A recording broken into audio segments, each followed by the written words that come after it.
Good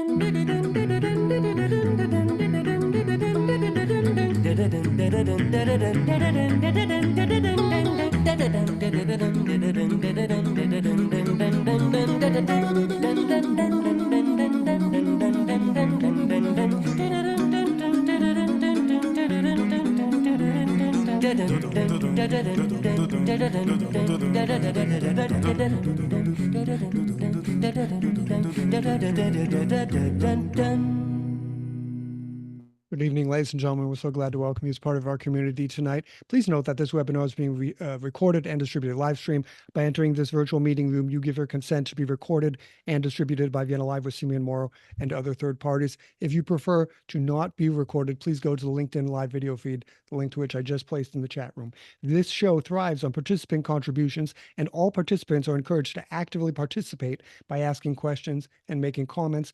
To do so, please write in the chat room or turn on your microphone to say hi. We'll be delighted to hear from you. Tonight, our featured guests are singer-songwriter Tracey Yarad, whose new show, All These Pretty Things, is based on her personal experience with infidelity, and Dick van Bruijn, a relationship therapist with 3 decades helping couples.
Welcome, Tracey. Welcome, Dick. Thank you. Thanks, Simeon. Thank you, Simeon. So, Tracey, tell us a little bit about Mr. and Mrs. Darcy, who are the subjects of this new musical of yours. Tell us about how in love they were when they first met, even how other couples, other people would look at them jealously. Mr. and Mrs. Darcy. This is the actual painting from my book that was painted by an Australian artist. And the reason why we've got Mr. and Mrs. Darcy depicted there is because at the time that I met my husband, that TV series was on in Australia and it was huge and we absolutely loved it. We'd watch it every day, and people, including my mother, used to say, "Oh, you guys are like, you are so in love. You're like Miss Lizzie and Mr. Darcy. You're it. You're the couple." And everybody looked at us like that. We were such mentors for being a great couple, for being in love. And we didn't have kids of our own. And, you know, we started this music school in Australia and we had all these kids around us that looked up to us like, wow, I want to have a wife like that, or I want to have a partnership like that, a husband and wife partnership that's so cool. And these guys are so in love. So that's a little bit of the background about why we're calling them Mr. and Mrs. Darcy at the moment. And we really were in love. I thought that I'd met my soulmate, most definitely. It was my second marriage. Dick, tell us, is that what normally happens, that people fall madly in love and then problems start to happen as time goes on, the love wears off? What's your experience with couples? I don't think necessarily the love wears off, but what I do think is that their sex life tends to become somewhat duller. Like in the beginning, people want to build their connection by having wonderful talks together, profound talks, by doing stuff together, and by having a lot of sex. But then after a while, people tend to settle on a limited amount of ways of having sex. And yeah, and they don't talk about that much. And so, yeah, it becomes a bit duller. And I don't think that's necessarily their affection wearing off, but it's their sex life becoming, yeah, not so exciting anymore. Mm. Yeah. Can I interject in there as well? So Yeah. I totally agree, because at the beginning, our marriage was one of those. We talked, we knew each other so well before we had sex. I mean, I'd been celibate for 7 years before we had sex. I was part of a meditation group. So having sex with him was a huge decision to jump out of this very holy lifestyle. And after the years of all the beginning and that exciting part, you start to work, you start to get mortgages, you get all this pressure on you, all these things happen. And then the dirty word, menopause, hits. and you know, it's not, sex is not in the forefront of your mind all the time. First of all, you're under pressure because we're working together. You're not nurturing the relationship. You're not going away for special weekends because you're so tied down in your work. And then all of a sudden, the sex drive drops in the woman if she's affected in that way through menopause. Anyway, that's all I wanted to add in there. Okay. True. Yeah. So let's have, unless Dick, you want to add something? No, I'm good. Yeah. We've got an amazing panel tonight, everybody. So we're going to have, Tracey has made a special surprise for us, where she made a live recording of Storm Brewing from the musical. Here it is.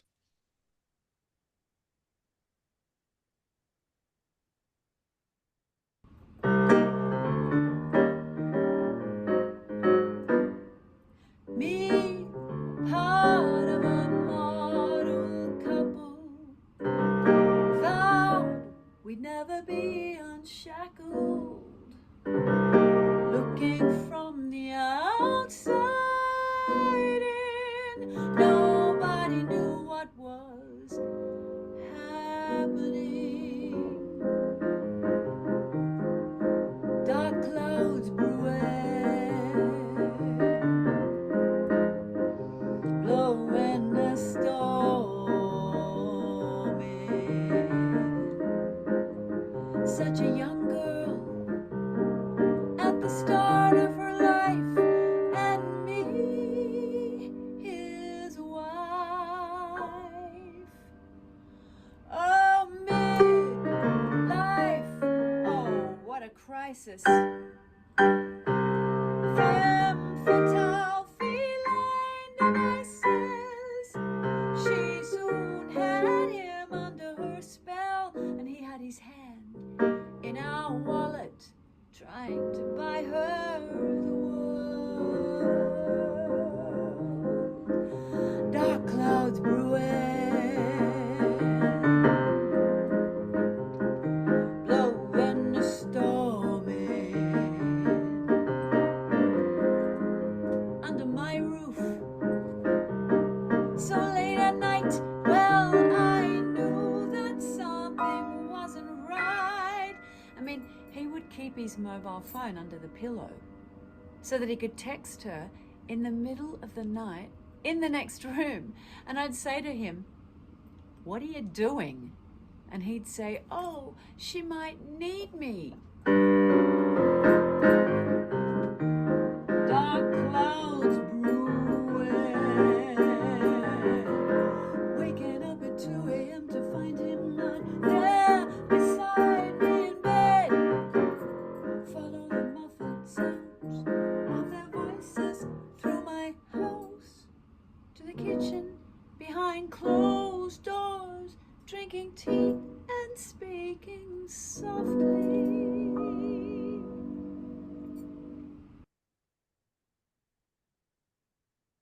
Wow.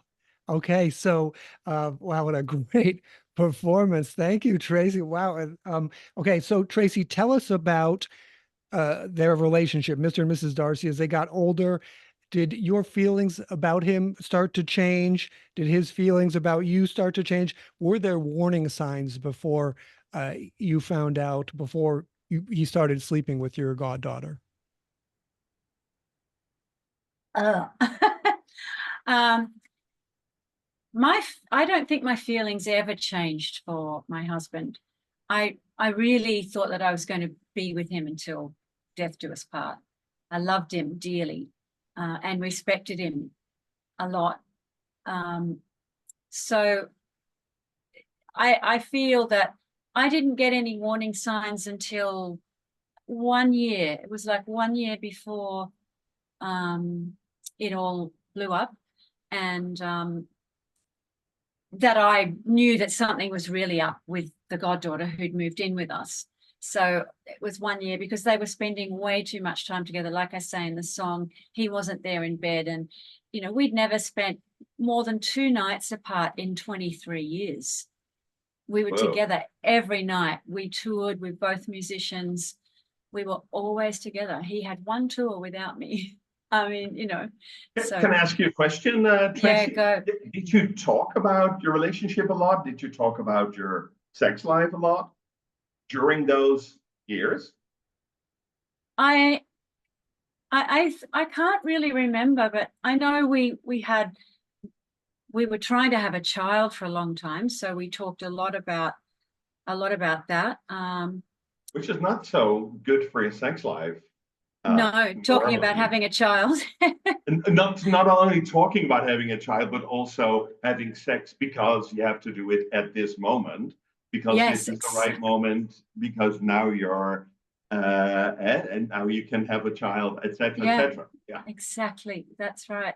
So I don't think we nurtured it. I like to think of it as, we planted a lot of flowers, and then we watered them for a while, but then we forgot about them, and then there was all these weeds covering up the flowers. That's how I Mhm. kind of think about what happened with both of us. We neglected that side of our relationship, and we took 1 trip together to Europe, and and I was turning 50, and we had the most sex we'd had in years. It was like having a real honeymoon. I remember feeling so liberated at that time. It was like a renewal of the excitement in the marriage. But it was only a couple of years after that it started to wane again. And I remember my mum saying, because I was having problems, this is very open, but it's, this is what this is about. When menopause hit, I had problems, painful sex. So I wouldn't want to have sex very often. So I remember my mum saying, you've got to get that fixed, because it's so important to have a good sex life with your husband. So and of course that maybe then you're also saying that sex is necessarily intercourse, because that if you say that's painful, and of course there's lots of other ways to have sex. Of course, yeah. And I think a lot of couples feel, well, if we can't do it, it's sort of not totally fulfilling, and couples start to move away from sex, and which is a real pity, because well, then the woman feels it's painful, and you don't want to have pain when you're having sex, and the man thinks, oh, okay, then we don't have sex, and Exactly. it sort of it goes downhill from there. I don't know if that's your experience, but that's what I see. Well, I think it puts a little bit of pressure on you, and you can sense that the other person may want to have sex, but you know what it's going to feel like. And so there's that pressure of, oh, maybe I'll pretend to be asleep, or, there's all, instead of talking about it. Well, we did talk about it, but, it obviously, I remember him saying, because I'd spent these 7 celibate years before we met, he said to me, look, we can move into a different relationship. We don't have to have sex, and it's going to be okay. But obviously it wasn't okay, because he found it elsewhere. And I found it elsewhere after too. But we'll get thank there. God for that. Thank God.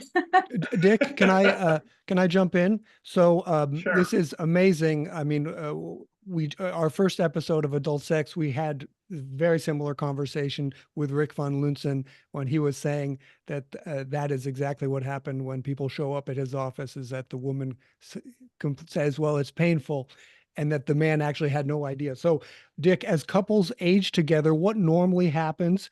In the first episode of Adult Sex, Rik van Lunsen told me that even in Amsterdam, couples show up at his office about 7 years after the start of a problem. How do people know if they are experiencing normal aging couple issues that they can solve by themselves, or if it's time for them to turn to a relationship therapist for help? Yeah, that's a very good question. I think it all resolves around communication. Are you still able, when you're still able to talk with each other without it becoming an exchange of opinions? I then I think you're out of the woods. I mean, then I think you can resolve stuff. I always say to couples, if you feel an opinion coming up, pose a question, because I think a lot of couples, yeah, they exchange opinions, but they don't really communicate. And so I think so that's important. And I also feel that it's really important to be autonomous in a relationship and be able to connect with your partner through intimacy and through affirmative words. And so communication and connection, I think those things are really important. And I think important part of intimacy is your sex life. And and I also think that a lot of couples uh, feel that sex needs to happen because, yeah, well, it is what it is. We don't, yeah, you need to do it. You don't need to talk about it, which is of course fine. But then after a while, yeah, it becomes painful for one party, or there comes a certain dullness in the relationship, and people don't talk about that. And then slowly but surely, people start to feel lonely in their relationship, and then they don't dare to discuss this with their partner because they feel, well, if I do discuss this, he or she will be gone, and then I'm totally alone. And then so that sort of keeps on happening for a while. And then if finally people do decide to talk about it, then they sometimes find it hard to reach each other. And then it might be good to see someone else and to see if that can help. And but that takes a long time. And I totally agree with Rik, that most couples that I see have been having troubles for quite a long time before they enter my room. Yeah. So and which is of course which is a pity. Okay, so we have Tracey. Do you want to add something? Oh, I was just going to say that I really wanted to get into couples therapy when this started happening, when I could feel him getting distant. Like the first sense of him being distant was that he moved out of our bed and he started to sleep on the couch. He wanted to sleep on the couch and he couldn't explain it to me why. And I would say, well, let's go and speak to a couples counselor, because I still felt, so in love with him. And let's see why. And he said, no, I just need space. I need to be on my own. I need space. I'm not happy anymore. And trying night after night, day after day to talk about it. And I used to say things to him like, I don't understand. If we could go and talk about this, we've worked through so much together. We went through so much. If it would be so easy if you just said to me, there's another woman, then I'd be able to deal with this. But I couldn't understand. I wanted to ask, I don't know if you know the answer to this, but what makes a man, I don't know, like want to go and search somewhere else, but in such a place where, in my situation, it is so extreme because we watched this girl grow up. She was 7 when we met her. So she didn't have breasts and she didn't, we watched all of that emerge in her. What makes And then she moved in and she was living with us in that year when he slept on the lounge. After I'd say, why are you on the phone in the middle of the night? So, I mean, what can possess somebody to, that's what baffles me. And I mean, of course, you posed that question a million times to him also. Oh, yeah. Did he have an answer there? Well, we could never speak after I found out the truth. It was too shocking for me when I found out that he'd actually slept with this girl that was like a daughter to us. I couldn't. Then I just went, when I knew the truth, then I was okay I wasn't okay, but I mean, I was able to start the next process of moving on.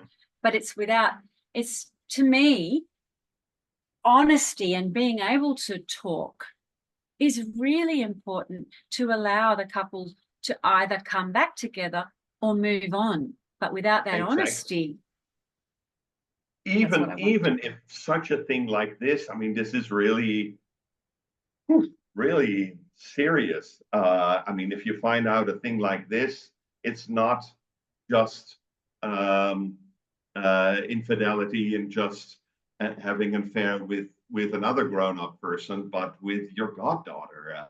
Yeah, there's a few layers. Sorry? There's a few layers. Yeah, there's a lot of layers. But even then, would you feel that if he would have owned that, if he would have somehow could be honest about that and was trying to reconnect with you, would that be a possibility for you? I mean, would that be at that time, would that be something that you could have gone through, could have processed together? Yeah, that's an interesting question. That was the day that he did actually come out and tell me the truth. He was prompted to do that by our counsellor that we went to see in Australia. She said, you've got to tell her. You've got to tell her this. And he asked me what to do. He said, you're my best friend in the world. What have I done?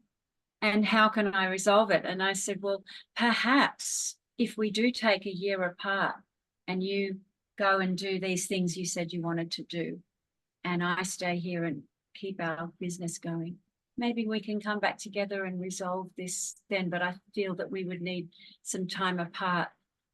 But you need to leave her and let her have a life with someone her own age, was my thought, my initial thought. And I stayed so calm when I said that. And I think it would have been, if he had have agreed to something like that, I definitely would have tried, even though I think that is a big thing to have hanging over a relationship. That he was capable. It's a very big thing. I mean, of course, the initial thought of maybe we can resolve it is, of course, very, I mean, wonderful if you could think that and if you could try that, to both of you. But there's a lot of work there would have been a lot of work to be done. But of course, that is not what happened, right? But if it's another consenting adult, I mean, she was an adult in Australian terms. I believe she was 18 by the time that they did this. But but if it was an adult, a woman my own age or a few years younger or whatever, I'm sure there is a way through that, because this is the next thing I've learned since. But this is a whole other story. This is the next show, part 2. But, of course, consenting adults in open relationships, if there's so much happening in the world today where, being able to detach and be free of jealousy and not own another person and all of that, I'm really interested in looking at those options in life as well. So I'm not closed in that way, but this one was too hard. Too hard basket. Really, I mean, that honesty is really, really important there. Yeah. Okay, we are going to take a little breather right now and listen to another performance of Tracey. This is, again, the story has a very nice turn where now Tracey is falling in love again and accepting love from another man for the first time. So let's listen right now. This is, again, a fantastic performance. This is called Wedgwood Blue.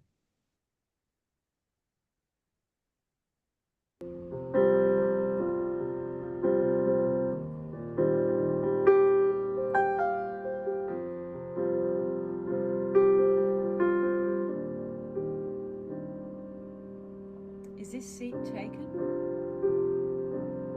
Well, he was tall, Mahler-esque, dark blonde hair, and his cerulean blue eyes were framed by circular gold-rimmed glasses. He spoke with an accent.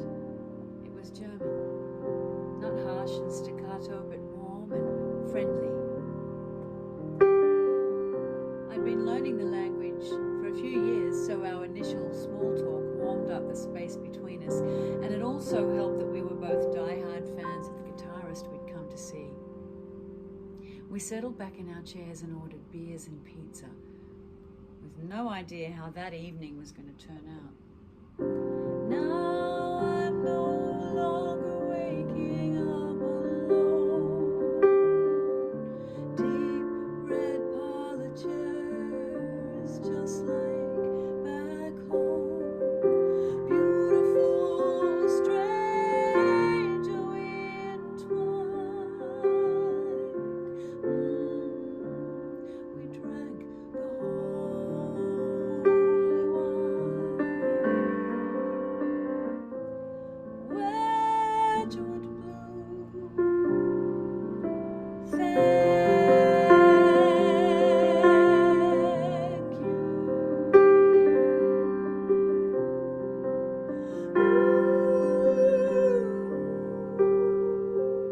You know, love, when it's coming your way, there's no stopping it. It's like a freight train, you just can't slam on the brakes. We swept each other up in a monsoon of romance, with little or rather no regard for the more than 2 decades between us. The Wedgwood blue painted walls of that interior and the attention to detail, it'll be forever etched on my soul. That night that I was kissed awake from what felt like 100 years of slumber. Wow. Okay. So, Tracey, at the end of all these pretty things, you transform the pain of Mr. Darcy's infidelity to make a better version of yourself. An essential part of that transformation is a young German man asking if he can sit in the chair next to you. You write, quote, "That night I was kissed awake from what felt like 100 years of slumber," end quote. How was that sexual encounter different from the beginning of your sexual relationship with Mr. Darcy when you were madly in love? In the first episode of Adult Sex, Rik van Lunsen told us that most people have 2 sex goals, attachment and arousal. Tell us about all that and why you think Mr. Darcy desired sex with his goddaughter. Well, that encounter was different from my encounter with my husband because it was the first time that I thought that I was ever having a one-night stand, but it turned into more than one night. It turned into 4 years. But so it was really exciting. I was taking a risk. I was in New York City on my own. I was mid-50s. I meet this guy. He's clearly a lot younger than me, but it doesn't matter. We're getting along. We're talking about jazz. And I just end up, he leans over and kisses me at 2 a.m. in the morning in a bar. And I'm like, okay, I'm taking you back to my apartment. And it was something I'd never done before. So there was so much excitement. We had incredible sex and he got up and left. And we swapped numbers, but I felt amazing. I didn't feel like, oh God, what have I done? Oh my God, I just had sex with a stranger. Oh shit.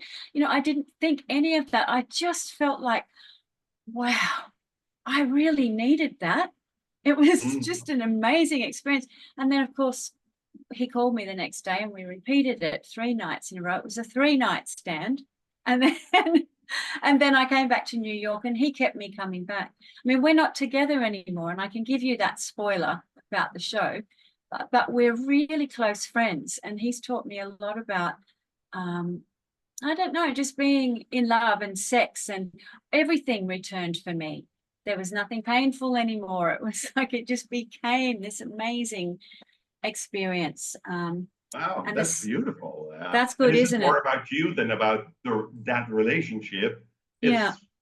like you said, being kissed awake from a long slumber, and maybe also, yeah, yeah, Yeah. being able to release the pain that was there, or that had been there for a long time. Yeah. And that story starts, I started in the middle of it, but it starts with, people say, there's a saying, the best way to get over someone is to get under someone else. That's how it starts. And I mean, I was feeling like I was over my husband, because I was in New York. It was my second trip here. I was writing songs. I'd been to Nashville. I'd been writing with people. I felt like I was taking back my power again. And as soon as that happened in my psyche, or, you know, my aura felt like it was complete again, I meet this guy. I'm like, whoa. And it just completed it, you know. So yeah, I can't answer the. I mean, sorry, no, sorry, I interrupt you. No, keep going. Ask it. No. Did it? I mean, did it become a relationship, or was it more? Yeah, a couple of. It did become a relationship. A long distance one. I was going backwards and forwards to Australia, trying to decide whether I should move here, and he was here. He was my lure back. I kept buying a ticket. I think I traveled once 7 times in 1 year from Australia, Sydney, to New York, because I couldn't wait to get into bed with this guy. And my friends back home were going, oh God, that's not going to last. You're crazy. You know, like, what are you doing? I'm like, I don't know what I'm doing, but I'm just going with it, you know. But yeah, we stayed together. We did stay together, and we didn't move in together. But now we're great friends. I mean, it's wonderful. Like, I have this, he's like a brother almost to me now. And you know, we no longer have sex. We stopped that, even though I guess I wouldn't say no. I never said no. But it's, I mean, it faded, or did you decide? No, I think the age, it was about the age difference, and this could be another episode as well. The younger woman, the younger man with the older woman, because it's quite common. It's quite common to see an older man with a younger woman. Hello. But it's not so common to see an older woman. And I think that really bothered both of us, perhaps him more than me. You know, there's beautiful young women all over the city without any wrinkles, you know. And I knew that I felt like I had to let this guy free as well. Like, what if this guy wants to have a family, or, you know, I need to find a way of detaching from it, and fortunately I did, without losing him as a friend. And I didn't want to be thinking, oh, Tracey, you need to dye your hair, or maybe you need to get your neck pulled back, or I want to age as a woman. I just want to be me, and hopefully I'll meet somebody that I can live through the rest of my life with. I would like that again, if anyone's listening. You can put the number up, Simeon. I'm joking. But yeah, you know, it's like, yeah, I think that's the reason why, was the age gap. Yeah.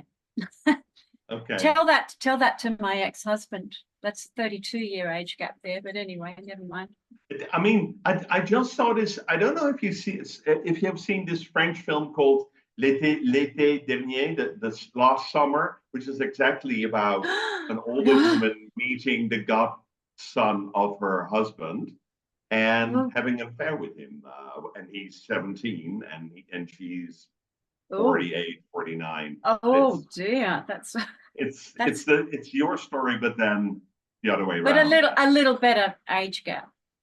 Mine's only 20 years. Yeah. But put that movie in the chat. I like to watch that. Let's write that in the chat. I will. Fantastic. Okay, so Dick, so I want to kind of round up this discussion before we get to the last question. Dick, most of us receive a lamentable sex education. What I mean is that first, our understandings about sex come almost completely from the amateur hearsay around us. And second, that our own understanding of sex is unduly, even perversely, influenced by the outside perspectives of our sexual partners. The problem with that is that we place such an exorbitant value on sex. A happy bedroom means a happy couple has long been popular wisdom. What is the role of sex in a healthy relationship? What have your decades-long experience with couples taught you about sex? Well, I think also a good question. I think maybe it's the other way around. Like a happy couple means a happy bedroom, and most of the time, and whether there is a lot of sex going on in that bedroom, yeah, yeah, that could. I mean, that would be a lot of fun if there's a lot of sex going on. But if both partners decide, that maybe this is a period where there's not so much focus on sex because we're busy and we're thinking about other stuff or being busy with other stuff like mortgages, etc., etc. That could be fine for a while as long as you keep talking about it. And I think the most important thing is that you keep communicating about your intimate life and what you would want there, and that so that intimate life is not only sex, but it's also doing stuff together, talking about important things in life, and yeah, and so being together and building a really strong connection, and also keeping that connection going. And hopefully, sex is part of that, but it's yeah, it's not necessary that there is also that there's always a big focus on sex, but hopefully, sex is part of a strong relationship, and could be. Yeah, I don't know if you saw, but talking about films, this is another film where Woody Allen says, "Well, we hardly have any sex, maybe 3 times a week," and Diane Keaton is at this as her own therapist, and she says we're having sex all the time, even 3 times a week. So I mean, it's all a matter of perspective, and I think that it's really important. The only thing, or the most important thing, is keep communicating about your intimate life, and Okay. not stating what you feel, but also asking questions to your partner. Okay. Final thoughts, Tracey. What do Well, I, you wish every one of us? I just had to add that I think it's interesting Dick brought Woody Allen into it then. Yeah. Now that you Hello. mention it, I didn't think about it Sorry. when I said it, but yeah, you're definitely right there. That's an interesting thought. Yeah. Yeah, it's an interesting thought. Well, I feel like love is such a beautiful thing to have in your life. To have that significant other person that you just share all your exciting details with, all your mundane details with, and you know that person's there. I wish that for all people. I wish it for me, and I wish it for all people, that they have that person that they can share with. And yeah, that's what I would say at the end of that. And I don't know if this is where I jump in and say, don't forget, if you know anyone in Edinburgh, come to all these pretty things, because that's where I'm going this week for the full month, to the Fringe, to play this show. Yes, but I just hope for that for people. I hope that everybody. And we're all finds that hoping one. for a European tour, Tracey, after Yes. Edinburgh. Yes, Amsterdam. I'll be there with my woman. I think she's online. She'll show me around. Great. Dick? Yeah, and I totally agree with you. I totally hope that everybody has a wonderful and warm and connective relationship, or can have a warm and connective relationship with another person. And yeah, and I see people struggling in my practice, but I also see a lot of love going on there, and people really wanting to connect. And yeah, and I hope that for everyone. Okay, let's see how we can stay in touch with Tracey. Here is her website, traceyyarad.com, And we can you can find out about the Edinburgh Edinburgh Festival under gigs. So look at that. We've got a whole bunch of shows coming up right now. Tracey, people can reach out to you here at traceyarad.com if they have questions. Yes, yep. They can make direct contact there. Any questions, please. Love to hear from you. Okay, excellent. So that's traceyard.com. Dick, your website is praktijkvedersites.nl. Is that right? People Yeah, can reach out to you here under contact? exactly. But as you see, it's in Dutch. So I see a lot of international people, but the website is in Dutch. Yeah. And People can reach out to me. Yeah, definitely. Okay, perfect. I just put a Dick's website in the chat room. I'm going to put Tracey's in right now. There it is. And then also, Dick, if are you accepting? I know you're based in Amsterdam. Do you also do virtual meetings with people abroad in the United States, or are there any kind of? I do yeah? in the United States, in Dubai, and even in Thailand. But of course, I mean, it's always nice to see. I think it's always nice to see people live. But yeah, I mean, if people want to be in touch, please do, and I'll be happy to see people also across the pond. Wonderful. Thank you, Tracey Yarad. Thank you so very much. What a treasure you have given us today. We will treasure this. I know I'll treasure it all my life. Thank you so much for sharing all of that. Thank you so much. And for what you've, what your wish is, and that I feel already better, a better person thanks to meeting you and your story. Thank you also to wow. Thank you also to Dick van Bruijn, the incredible relationship therapist. We're so grateful to have your expertise. Well, thank you for having me, Simeon. It was really nice to be on the show, and thank you, Tracey, for you to share your story, which was really wonderful. And I'm yearning to see the show. Oh, I hope you can see it. Thank you so much, Simeon. Beautiful words. Oh my goodness me. Thank you. So, next, coming up on Vienna Live, you can always find out what's happening by just going to simeonmorrow.com. And while you're at it, you can sign up for the Friday greeting that comes out every Friday. Just put your email in there and check about anything that's happening. It's all at simeonmorrow.com. Once again, thank you so very much to Tracey Yarad and to Dick van Bruijn. Thank you to Victoria and Frederick Mulligan and Agnieszka and Benoit Rivolet for their support of this show. Thanks also to my cousin Mike, a marketer from Layer App. If you're an architect or an engineer, they have a really cool tool you should check out. Thanks also to Mary Schlesinger for the lovely Viennese library seen behind me. Most of all, thanks to you, our participants, who make it all worthwhile. From Amsterdam, Netherlands, New London, New Hampshire, and New York City, New York, goodbye, and see you next week.